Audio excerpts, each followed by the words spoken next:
Fast forwarding to week 5 of college football, we have the Syracuse Orange on the schedule. Why is stopping Garrett Shrader the key to stopping Syracuse? I'll tell you next on the Locked On Clemson podcast.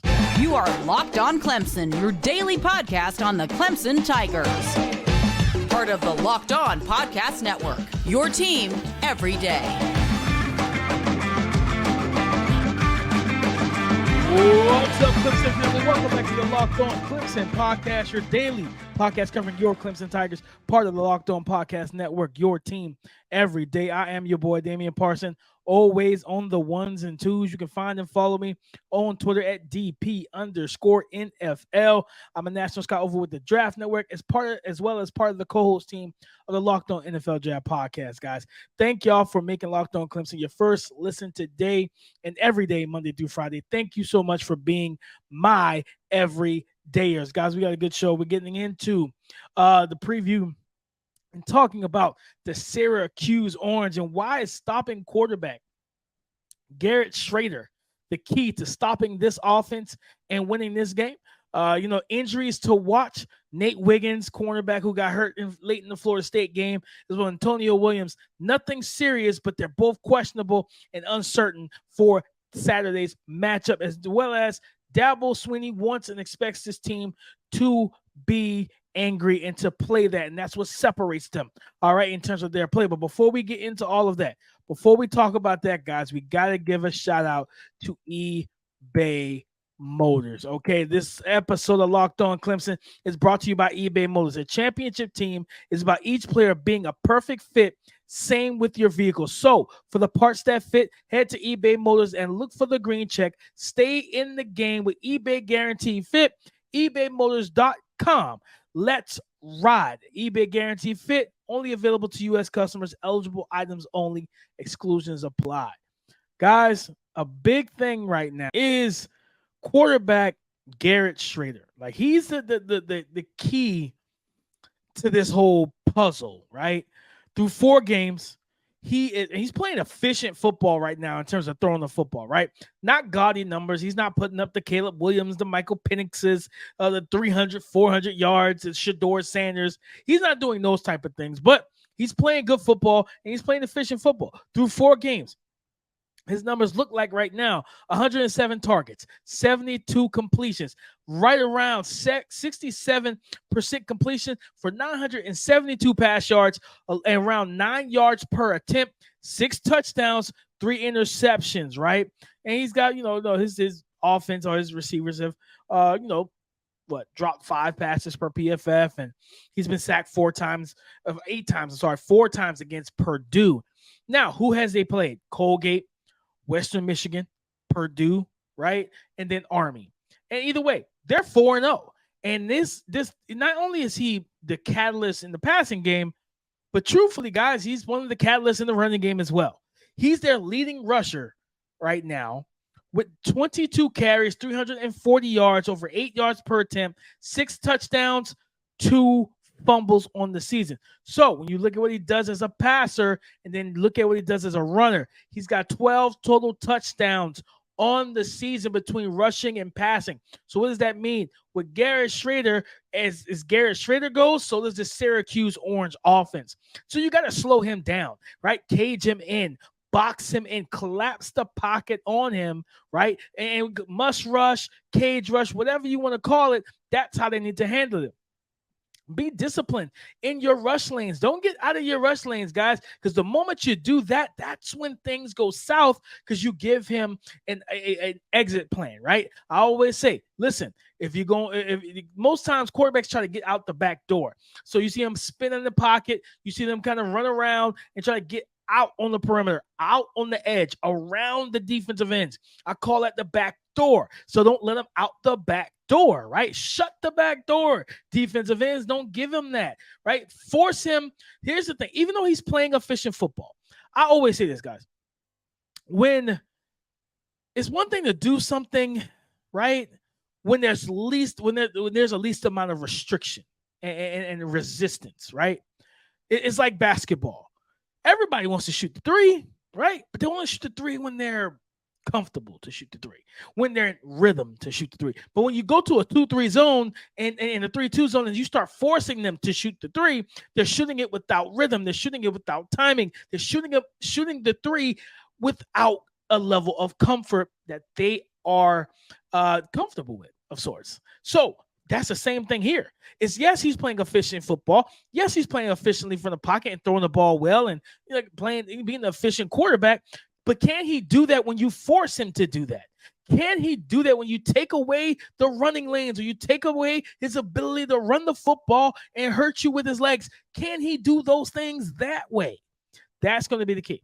And I believe that, right? Because at the end of the day, you force him in the pocket, and because every athletic quarterback, listen, this is no lie. Every athletic mobile quarterback, their clock in their mind, right? Every quarterback has that internal clock. Mobile quarterbacks, the clock runs quicker. The reason why is it's like, well, I'm not a statue, right? I'm not stuck in the mud.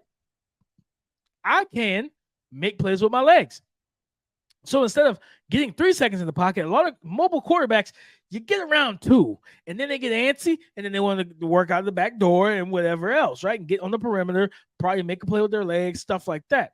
What you have to do is then force him into that feeling where he's like, 1.5, 2 Mississippi, I got to get out of here, right? And you want him to feel that way. And when he tries to get out, there's no exit room.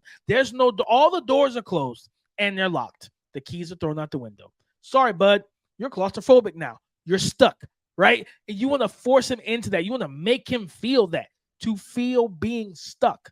And if you do that, that way, then you start forcing him to make uncomfortable passes and decisions from the pocket. So stopping him is stopping this offense. He doesn't have all of his weapons, right? Because I think, their tight end, big slot receiver. Oh, I'm losing. I forgot the young man's name. Oronde Gadsden. He played 2 games, and everything like that. But he's hurt now. He's out for the season, if I remember correctly. So again, like when you just look at this situation, stopping him on the ground and then stopping him I think stopping him on the ground will allow you to basically limit him as a passer, because his legs allow him to create second and third reaction plays and increase scramble drills and open up passing lanes and opportunities, right? So I think that's a big part, right? You force him to play quarterback from the pocket and make him make those decisions from a muddy pocket, right? You start slowly closing it in, and he's sitting there, and there's bodies around his feet. There's guys grabbing at his shoulder pad, right? Like you're walking through a horror house, right? For Halloween, one of those like haunted trails, those haunted houses, and all that, where you got someone from the closet grabbing your shoulder. That's what you do to quarterbacks. You make them feel like, man, what's that ghost behind me? You do those things because it throws them off. So then he's feeling, because after he feels hands grabbing and guys trying to punch the ball out of his hand, stuff like that, defenders falling at his legs, he starts to feel uncomfortable in the pocket. Then he's like, I can't. And he's getting quicker with his decisions, but it's not a good quicker, right? It's not like, oh, he's seeing it quicker. It's no, he's pressing and he's just throwing it quicker, and he's putting the ball at risk and at harm. So again, how can the Clemson Tigers slow down and stop this Syracuse Orange offense? This offense goes as Garrett Shrader goes, guys. If you slow him down on the ground, you slow him down in the air, and I'm going to tell you right now, you do those things, you can slow them down everywhere, okay? Slow them down on the ground, slow them down in the air, you can slow them down everywhere. So that is one of the keys and one of the things I'm looking for, stopping Garrett Shrader to stop this Syracuse Orange offense. But guys, we got to keep it going. Injuries to watch. Cornerback Nate Wiggins, is he okay? Antonio Williams, will he play? We're going to talk. I'm going to tell you what's being said, and we're going to talk about it next on the Locked On Clemson podcast. Need groceries for the week, but you don't have time to go to the store? Try grocery delivery with DoorDash. You'll get everything you want, delivered when you need it, right to your front door. With thousands of grocery stores to choose from, you'll find the best in your neighborhood while boosting your local economy with each and every single order. You'll get exactly what you ordered, or they'll make it right. So sit back, relax, and enjoy quality groceries just like you handpicked them yourself. Guys, they have easy solutions right inside the app with best-in-class customer support. DoorDash delivers groceries exactly how you want it. So get 50% off your first DoorDash order up to a $20 value when you use the promo code LOCKEDONCollege at checkout. Limited time offer, terms apply. Injuries to watch and keep a close eye on. Cornerback, Nate Wiggins, and wide receiver Antonio Williams. Two very, very important players right now. And Dabo said that, in terms of the injury that Nate Wiggins suffered, it was a knee bone bruise per coach. He's close. He's day-to-day. He's getting better every day, every minute. But they're still not quite sure if he's going to play against Syracuse. And then when you look at Antonio Williams, he's dealing with an ankle injury. He's living in the training room. He's making progress. Still questionable, though. And when you're playing against a team that is physical, that has some size on the outside at wide receiver, right? Some bigger guys or guys with some NFL type of frames in terms of height and everything. Being 6'1", 6'2", I think both receivers are 6'2". And when you have that, right, you typically would like to see your guy, right? Like you want to see your star corner that is Nate Wiggins out there that can go up against the best of the best, which he did last week when he shut down both Keon Coleman and Johnny Wilson and, versus Florida State. But again, what does that mean? If he can't go, if Nate Wiggins can't go in this game, who gets the nod? Who gets to take that step forward, right? And I think that we all probably know that it may be Jaden Lucas, right? So if Nate Wiggins is down and he has to miss his game, Sheridan Jones, of course, it is ample. It's very good, right? He's only been targeted 10 times. He's only allowed 50 yards on those 10. He's allowed 5 catches for 50 yards. In those games, he has a pass breakup as well. But Jaden Lucas is the guy that you would have to worry about a little bit because he's a younger guy, 6'2", 195. So he's got the size and NFL talent and everything, and what you look for from size and frame. But, just off of what we saw right now, that's Keon Coleman and Johnny Wilson, two high caliber. One of them is probably going to be a top 15 pick. The other one's probably going to be a back end of the first round, early second round pick. He was targeted 7 times in that game. Like, you think about this now. Let's look at these numbers. And this is how you know the loss of Nate Wiggins was so big. Jaden Lucas played 19 snaps in coverage.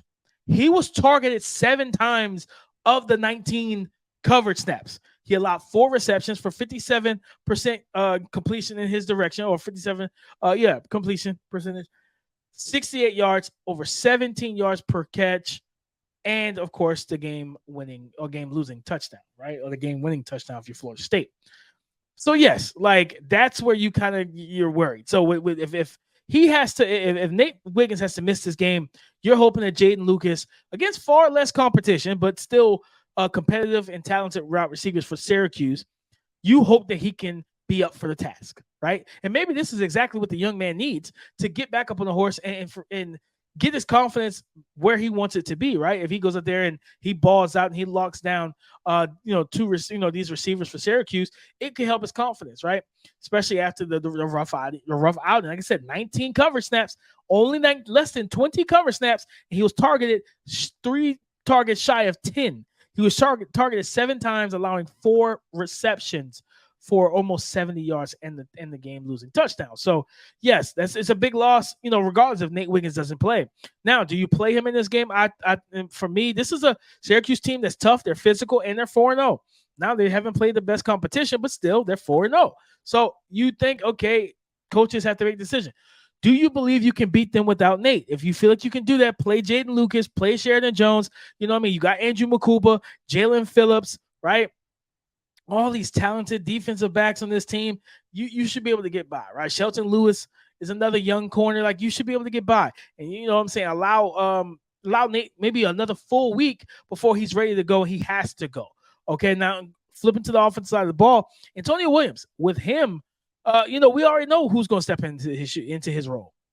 Tyler Brown, the freshman phenom right now, my one of my favorite players on this team, and what he's been able to do last 2 weeks, bringing the deep ball, bringing the explosive play, being dynamic, being everything that he is, and being everything that he has to be for this team. So when you ask, what does he need to do? When you ask, what is there to do? That's what it is, and it's very simple. It's very simple to me, guys. It's just, hey, this is what it is. And for Tyler Brown, we know what he's going to bring us. Route running, you can use him in the short, quick game, intermediate game, especially the deep ball, right? He's going to bring that. He's going to compete.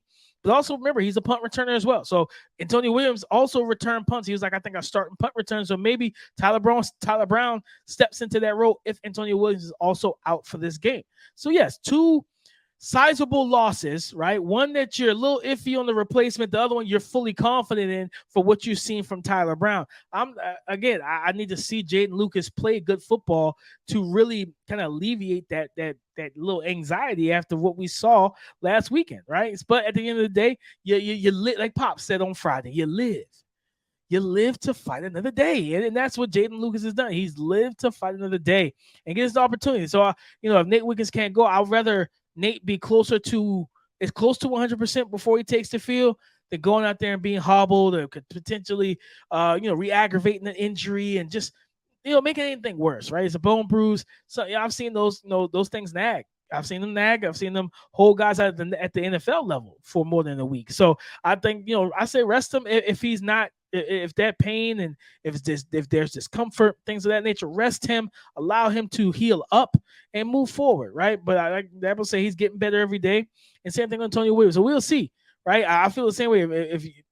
Listen, I told you guys, Troy Stellato, stock up. So I'm cool with Tyler Brown starting in the slot and putting Troy Stellato out there, having Adam Randall come off the bench, and allowing Antonio Williams to rest another week and get that ankle up to speed and ready to go, ready to rock and roll. But guys, you talk about rock and roll, we need to see some angry Tigers this Saturday. I think Dabo's talked about it, and we're going to get into that coming up next on the Locked On Clemson podcast. Shortages, pandemics, reliance on overseas travel, and supply chain issues, we need to be more prepared now than we ever have before.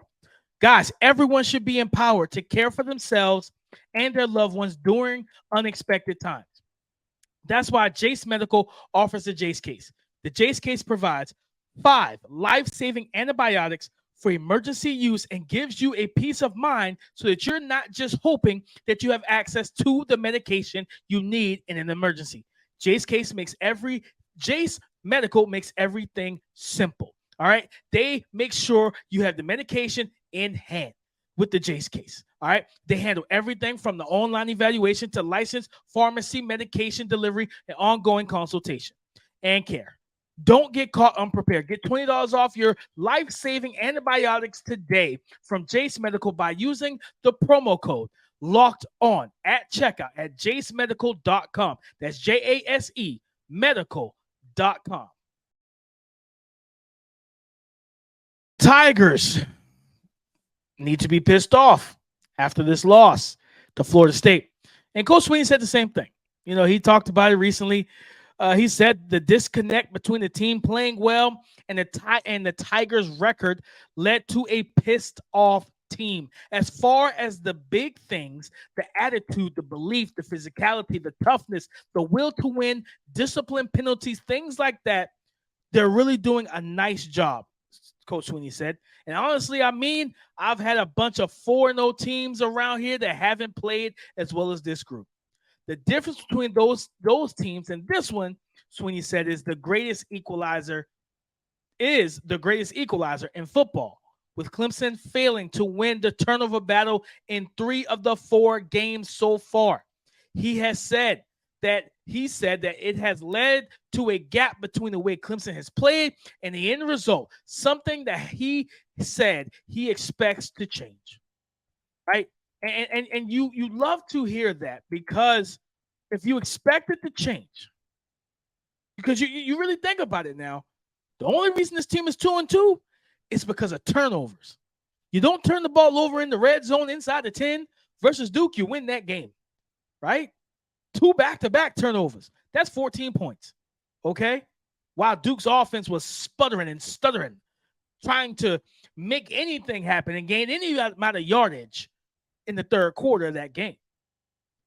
Florida State, Phil Maffa misses his block in pass protection. Blitz heats up Cade Klubnik. Fumble, 70-yard or some crazy number. It was a long return for a touchdown, right? It was a scoop and score for 6. And that was really one of the biggest things, because if that play doesn't happen, Clemson continues to drive. They go up 2 scores. Instead of it being, 24-24, it's either, 27-17, or dare I say they score a touchdown and it's 31-17 and it's a 14-point game, and Florida State is not able to come back, and you get one of the biggest upsets of the season. But that's not what happened now, is it? It's not. And you just you understand that these turnovers have been bad. I think, the turnover the ball, you had a fumble against Charleston Southern, a pick 6, a fumble in that game, right? And then they got themselves together, right? Two turnovers versus 2 versus Duke, 2 versus Charleston Southern. Florida Atlantic, I think, was the only game I can think of off the top of my head right now where you say, okay, they didn't turn the ball over. I'm going to double check that really quickly. I don't think that we had any turnovers in that game. But again, right, no interceptions, and I don't believe we had any fumbles in that game. No. So it looks like we were good, well, there might have been one, but I think that was like a special teams thing. I can't remember off the top of my head, but still, right? Like you don't lose the turnover battle against Florida Atlantic, and you won easily at that, right? The turnover battle, and it's just a fact. Coach Sweeney's not lying. That's the difference between a team that the way that they're playing. This team is playing good football. They're playing good. They're moving the ball. They're scoring points now. They found the deep ball and the explosive plays. But it's the 1 to 2 turnovers in pivotal moments that they got to stop. So they got to be angry with themselves. My grandmother, God rest her soul, taught me, you stress over things that you can control, right? Don't stress over things that life is going to throw at you that you can't change. A hurricane, you can't stop a hurricane. That's just a fact. You can't. Snow, right? Icy roads, you can't change that. You can't stop it. 115-degree weather in Phoenix, Arizona, you can't stop it. Or in Clemson or Greenville or just South Carolina with the humidity, you can't change that. But what you can change is what you can do. So what you can stop, what you can do, change to whatever you dress, stay hydrated, right? All those things to deal with it. If it is cold, bundle up, not buckle up, but bundle up, right? Those type of things. If it's a hurricane coming, get out of Dodge. You can do those things. You can change that. But what you can't change, you can't stress over, right? So for Clemson, it's not that, hey, these teams have beaten us. Duke didn't beat you. Florida State didn't beat you. You beat you. Both times. You beat you. Your momentum. You had it. It was yours for the taking. And you fumbled it away. 3 costly fumbles in this season that have cost you games. So yes, if you're going to be pissed, yes, if you're going to be stressed and be pissed at yourself. Now go out there and take it out on Syracuse. Point blank, period. That's it, man. Take it out on Syracuse because of the fact that you hurt yourself. You lost those games. You caused yourself to lose. I'm not lying. Stop me when I'm telling lies. Right? That's my boy, CM Punk. The CM Punk said that. Tell me when I'm telling lies. I'm not. So that's the big thing for me, guys, is that Clemson has to clean it up. And they have to, if you're going to be angry, if you're going to be frustrated, if you're going to be those things at yourself and then take it out on your opponent. And if the opponent is the Syracuse Orange. But guys, that's our show, man. We're talking about the Tigers playing angry, talk about them cleaning up those turnovers, being frustrated with yourself, and taking it out on your next opponent, which is the Syracuse Orange. We talked about the injuries to watch. Nate Wiggins progressing, getting better, has a bone bruise. He's still questionable to play. We're not sure. It's very uncertain at this particular moment. Antonio Williams, wide receiver, ankle injury. He's getting better. He's in the training room. But we don't know what's going to happen. We don't know if he's going to be cleared or not. And then stopping Garrett Shrader is one of the biggest keys, if not the biggest key, to stopping this Syracuse Orange offense. He is the catalyst. He is the engine. Shut the engine down, drain the oil, and don't let it move. And if you do that, the car can't run. Simple as that, guys. But like I said, that's our show, man. Go subscribe and follow for free on YouTube or wherever you listen to podcasts to get the latest episode as soon as it is available. Thank y'all for making Locked On Clemson your first listen today and every day, Monday through Friday. Thank you so much for being my everydayers. I love you guys. I appreciate all the love and support. Continue to boost this channel. Let's get it to 1,000 subscribers, man. And let's have a great week. All right. Tap in with me again tomorrow. All right. Know what to do. Find me and follow me on Twitter at DP_NFL, the Locked On Clemson Twitter page, LO_Clemson. Follow us, talk to us because we do talk back. Come and join the conversation again tomorrow on the Locked On Podcast Network, your team every day.